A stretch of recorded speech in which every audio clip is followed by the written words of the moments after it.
2019-жылдары элдин үчүн алган жаман илдет канчалаган адамдарды арабыздан алып кетти. Мына ошол учурда дарыгерлер күн түн дебей эл кызматында болушту. Маектешибиз ошол кезде элдин саламаттыгы үчүн колдон келген аракеттердин баарын жасады. Албетте, ал мезгилде биз врачтар эми өмүр сакчысы болгондон кийин биз өзүбүз жөнүндө ойлогон жокпуз.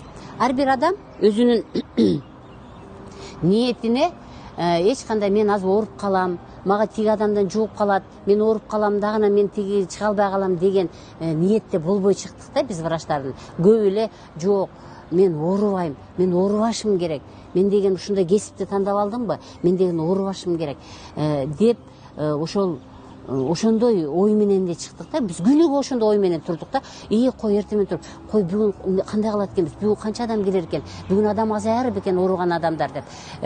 Больницада болобу, поликлиникада болобу, кичинекей эле бир медцентрлерде болобу. Биз эртең менен биз кокуй биз барайлычы, ушу эртең менен кандай болду экен, ким келди экен, эмне болду экен, кантип ооруп атат. Биз ал өзүбүз жөнүндө ойлогонго убакыт таппадык да. Элдин башына түшкөн кыйын күндөр артта калганы менен көңүлдөрдөн кантип өчмөк эле. Ошол мезгилде эстесем, ошо мен эч мындай неме сүйүнүч менен эстей албайм да, дайым капа болуу менен эстейм да. Себеби биздин врачтар да каза болуп калышты да. Ошо өздөрүнүн жанын аябаган врачтар да каза болуп калды, тууган уруктар каза болуп калды. Ошон үчүн ушул коронавирус мен үчүн эстөө оор болуп саналат да, өтө эле оор болуп кетет да мен үчүнчү.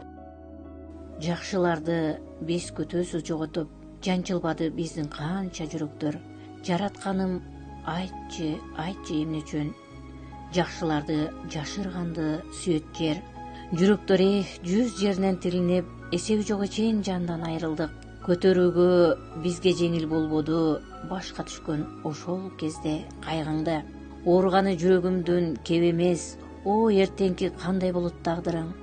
Алакандай элим журтум оорусаң, ат көтөргүз болду жүгү кайгыңдын. Элди сүйүү, элге жүрөгүн арноо чынында эрдик. Мына ушундай мыкты адистери бар элдин албетте бактысы бар. Бардыгыбыз жатып калдык дейт да. 6 адам тең жатып калдык дейт да. Үйдө 6 адамбыз, жолдошум 4 баламмен дейт. Эч бирибиз тура албайбыз дейт да. Эми вирус ушундай кылып кыйнап салды да адамчы. Эч бирибиз тура албайбыз дейт да. Анан ушун араң эле дейт. Телефонду ушундай алып эле дейт. Ушинтип карасам эле дейт. Сиз дейт, тургула, тур, жатпа деп эле кыйкыратыпсыз дейт. Анан эле дейт, мындай чырала түштүм дейт да. Анан эле уксам эле дейт, тургула, кайнак сууну ичкиле, кыймылдагыла дегенден эле кокуй, тургула деп эле баягы жерден кыйкырып эле баарыбыз жатып калыптыр дейт да. Баарыбыз эле кетип атабыз дейт да. Анан тургузуп эле дейт, огородко алып чыгып эле дейт, багыларды бас эле бас деп эле дейт, чайнекке сууну куюп алып эле ысык сууну ичирип эле баарын бастырып атам дейт. Сиз айткандай соданы ичкени содан ичип дейт, пересиз. Ушинтип эле дейт, 3 күндө баарыбыз бутубузга туруп кеттик деп атпайбы?